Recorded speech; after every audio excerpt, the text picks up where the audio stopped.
Hello दोस्तों, मैं अमन यादव कक्षा 10 का एक नया टॉपिक लेकर आया हूं जिसका नाम है प्रकाश का परावर्तन। प्रकाश के परावर्तन के बारे में बताने से पहले आप हमारे चैनल इंडियन एजुकेशन क्लासेस को लाइक करें, शेयर करें और सब्सक्राइब करें।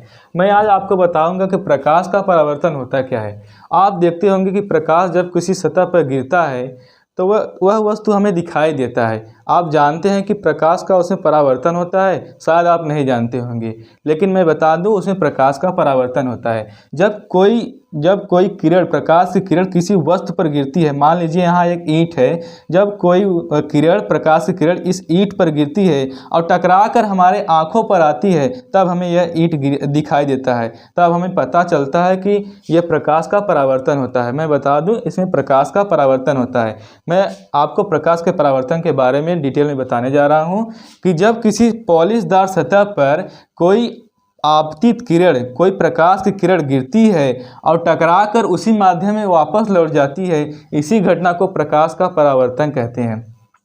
मैं बता दूं, आप डेली लाइफ में देखते होंगे जब किसी गेंद को हम दीवार पर मारते हैं तो टकराकर वापस उसी माध्यम में लौट आता है। यही है प्रकाश का परावर्तन। मैं बता दूं, जो किरण इस पॉलिशदार सतह पर गिरती है उसे हम आपतित किरण कहते हैं, तथा जो टकराकर वापस लौट जाती है उसे परावर्तित किरण कहते हैं। तो आप कहेंगे सर ये आपतित किरण है या परावर्तित किरण है, तो बीच में अभिलंब क्या चीज़ है? तो मैं बता देना चाहता हूँ कि यह अभिलंब एक ऐसी रेखा है जो सतह से 90 डिग्री का कोण बनाते हुए गुजरती है। तो आप कहेंगे सर यह अभिलंब खींचा क्यों गया है? मैं बता दूं कि अभिलंब इसलिए खींचा गया है क्योंकि यह आपतन कोण तथा परावर्तन कोण को ज्ञात करने के लिए अभिलंब खींचा गया है। तो आप कहेंगे दोस्त ये बताओ कि आपतन कोण क्या होता है तथा परावर्तन कोण क्या होता है। मैं बता दूं कि आपतित किरण तथा अभिलंब के बीच जो कोण बनता है उसे आपतन कोण कहते हैं, तथा परावर्तित किरण तथा अभिलंब के बीच जो कोण बनता है उसे परावर्तन कोण कहते हैं।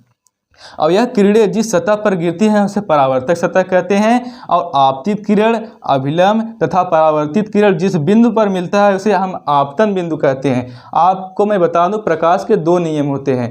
देखिए पहला नियम क्या है कि आपतन कोण I तथा परावर्तन कोण R दोनों बराबर होते हैं।